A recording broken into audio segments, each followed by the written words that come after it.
Everyone, আসসালামু আলাইকুম। Welcome back to my channel hand stitch. কেমন আছেন আপনারা সবাই? আশা করি সবাই অনেক ভালো আছেন। হ্যান্ড স্টিচের আরও একটা ভিডিও নিয়ে আপনাদের সামনে হাজির হলাম। আজকে আমি আপনাদেরকে ফুলকড়ি একটা ওড়নার সেলাইয়ের টিউটোরিয়াল শেয়ার করব। তো আমি এখানে একটা কিন্তু একদম সহজ একটা সেলাই দিয়ে পুরো একটা ফুলকড়ি ওড়না সেলাই করছি। তো দেখতেই পাচ্ছেন এখানে আমি কিন্তু অনেক সুন্দর একটা ওড়না, পুরোটাই কিন্তু একদম সিম্পল একটা সেলাই। এটা হচ্ছে আপনার কাঁথা স্টিচ সেলাই দিয়ে আমি পুরো ওড়নাটা করছি। ওড়নাটা কিন্তু অনেক সুন্দর। আর এটা হচ্ছে ওড়নার নিচটা, এটা কিন্তু ওড়নার নিচের, এটা হচ্ছে ওড়নার নিচেরটা। আর এটা হচ্ছে পুরো জমিনটায়, একদম পুরো ওড়নাটায় মাল্টি কালার সুতো দিয়ে কাজ করা। তো আমি আসলে এই ওড়নার যে ঘরটা দেখতে পাচ্ছেন, এই ঘরের মাপগুলো কত ইঞ্চি নিছি বা কিভাবে নিছি এটার একটা ভিডিও আমি আমার চ্যানেলে আপলোড করছি। আমি ডেসক্রিপশন বক্সে এটা লিংক দিয়ে দিব, চাইলে আপনারা দেখে নিতে পারেন। তো এটা হচ্ছে পুরো ওড়নাটা কিন্তু অনেক সুন্দর আর সিম্পল, একদম সহজ দুটো সেলাই দিয়ে পুরো ওড়নাটায় কাজ করা হয়েছে। তো আমি কিন্তু প্রথমে ওড়নাটা করে নিছি, করে নেওয়ার পরে তারপরে ঘরগুলো করে নেওয়ার পর আমি কিন্তু এই ওড়নাটার যে ছাপটা দিছি, এই ছাপটা কিন্তু এই ছাপটা আমি কার্বন পেপারের উপরে করছি। এটা আমি কার্বন পেপার দিয়ে করছি। আর এখানে কিন্তু আমি ব্ল্যাক কালারের উপরে একদম মাল্টি কালার সুতো দিয়ে আমি এখানে কিন্তু অনেকগুলো কালার দিছি। সুতোটার মধ্যে এখানে 8 থেকে 9টা সুতোর কালার আছে। আপনারা কিন্তু চাইলে আপনাদের পছন্দ মতো সুতোর কালার কম বা বেশি করে দিতে পারেন, অথবা এক কালার সুতো দিয়েও সেলাই করতে পারেন। তো আমি আসলে এটা মাল্টি কালার সুতো দিয়ে করছি, যাতে একটা ওড়না অনেকগুলো ড্রেসের সঙ্গে পরা যায়। তো পুরো ওড়নাটা কিন্তু অনেক সুন্দর। তো এই ওড়নাটা আমি সেলাই কিভাবে করছি সেই সেলাইটা আপনাদের সাথে আমি শেয়ার করব। তো কথা না বাড়িয়ে চলুন দেখা যাক সেলাইটা কিভাবে করছি। ও হ্যাঁ, আর এখানে যে সুতোগুলো ব্যবহার করছি সেটা হচ্ছে সবগুলোই কিন্তু আমি এই লাচ্ছি সুতোগুলো ব্যবহার করছি। আমি এই টাইপ লাচ্ছি সুতোগুলো ব্যবহার করছি, যেগুলোকে পেঁচানো সুতা অনেকে বলে থাকে। তো আমি এই ধরনের সুতাগুলো দিয়ে পুরো ওড়নাটাই কাজ করছি। তো কথা না বাড়িয়ে চলুন আমরা সেলাইটা দেখি। তো আমি এখানে ফ্রেমে কাপড়টা সেট করে নিছি। তো আমি প্রথমে যেটা করব, আপনাদেরকে এখানে ডিজাইনের এই ফুলটা করে দেখাবো। এটা কিন্তু মাছ কাটা সেলাই বলে, অনেকে আবার ক্রস সেলাইও বলে থাকে। এক এক জায়গায় এক এক রকম এই সেলাইটা বলে।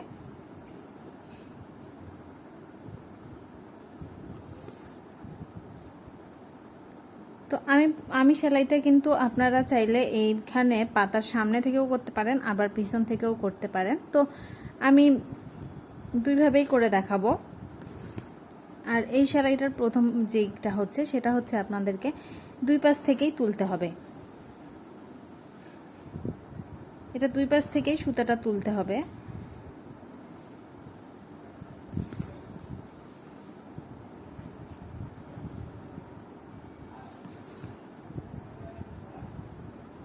আমি কিন্তু অল্প করে কাপড় নিচ্ছি।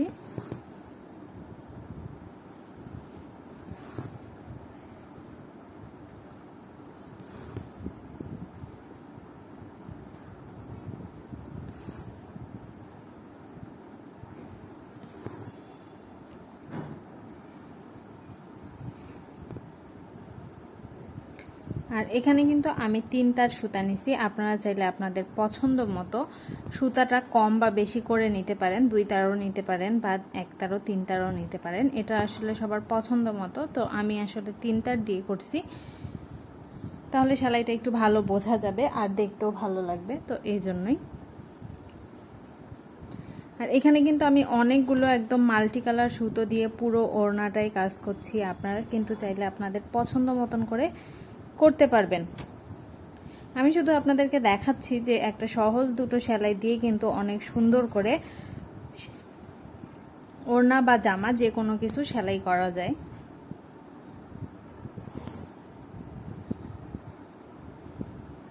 আমি কিন্তু দুই পাশ থেকেই তুলতেছি।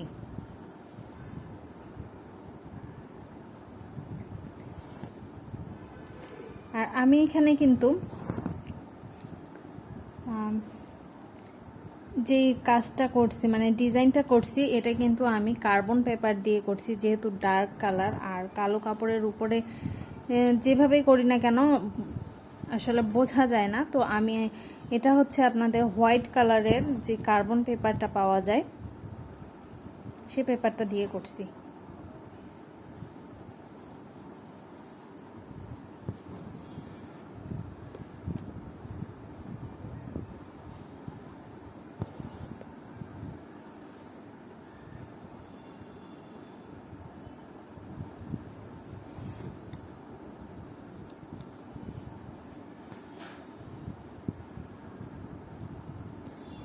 আমি কিন্তু প্রতিটা পাতায় কিন্তু সেম ভাবেই করতেছি।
তো আমার ফুলটা করা হয়ে গেছে। এখানে মধ্যে যে ফুলটাও দেখতে পাচ্ছেন,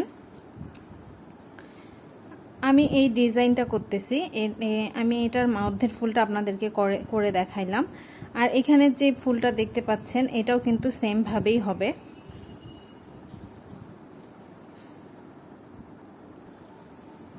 পুরো ওড়নায় যখন ছাপ দেওয়া হয় কাজ করতে করতে অনেক সময় কি হয় এটা আপসা আপসা হয়ে যায়। তো সেই ক্ষেত্রে আপনারা এরকম জেল পেন কিনতে পাওয়া যায়। তো এই জেল পেনগুলো দিয়ে আপনারা কাজ করার সময় একটু করে এঁকে নিলে সুবিধা হয়। যেহেতু এটা ডার্ক কালারের উপরে কাজ করা আর কালো কাপড়ের উপরে কাজ করা একটু ঝামেলার, কিন্তু দেখতে অনেক সুন্দর হয়। আর কালো কাপড়ের উপরে যে কোনো কালার অনেক সুন্দর লাগে। তো সেই জন্য আপনারা চাইলেই কিন্তু এই ধরনের পেনগুলো দিয়ে আরেকটু করে এঁকে নিলেই কিন্তু সেলাই করতে পারবেন। তো কলম দিয়ে দেখতেই পাচ্ছেন আর্ট করার পরে কিন্তু ডিজাইনটা একটু বেশি বোঝা যাচ্ছে আর সেলাই করতেও সুবিধা হবে। তো চলুন আমি এখন দেখাই আপনাদেরকে সেলাইটা। তো কাঁথা স্টিচ সেলাইটা কিন্তু অনেক সহজ আবার অনেক কঠিন, অনেকে আসলে বুঝতে পারে না। তো কাঁথা সেলাইয়ের মূলত যেটা করতে হবে, ফোরটা একটু বড় নিতে হবে আর কাপড়ের পরিমাণটা একদম কম নিতে হবে। দেখতেই পাচ্ছেন আমি কিন্তু ফোরটা বড় নিচ্ছি আর কাপড় কম নিচ্ছি। আমার সেলাইটা দেখে বুঝতে পারতেছেন।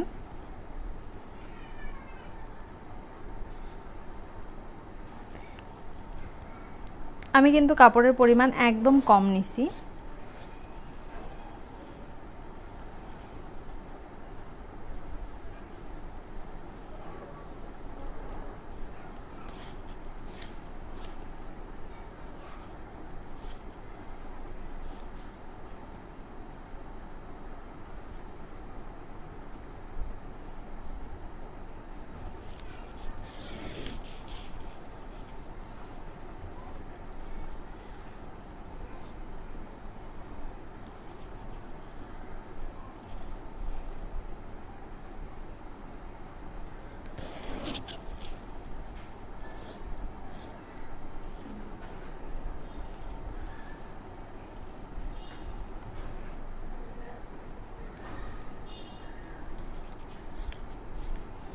ফোরটা আসলে খুব বেশি নিব না, খুব মানে বড় করেও নিব না, আবার একদম ছোট করেও নিব না, দেখতে যেন ভালো লাগে সুন্দর লাগে সেভাবে করেই নিব।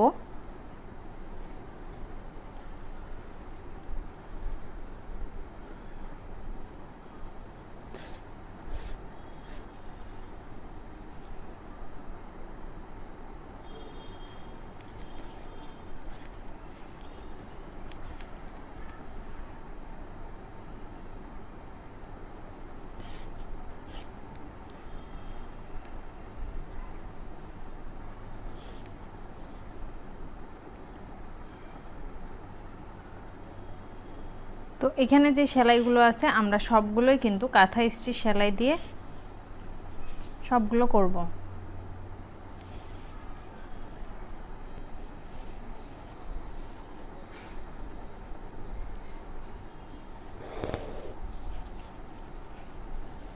এখানে যে পাতাটা আছে এটাও কিন্তু আমরা ক্রোশ সেলাই দিয়েই করব।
তো এইভাবে করেই আমি আসলে পুরোটাই সেলাই করব। আর আমার অন্যায় যে কাজগুলো দেখতে পাচ্ছেন আমি কিন্তু এই দুটো সেলাই দিয়েই করছি।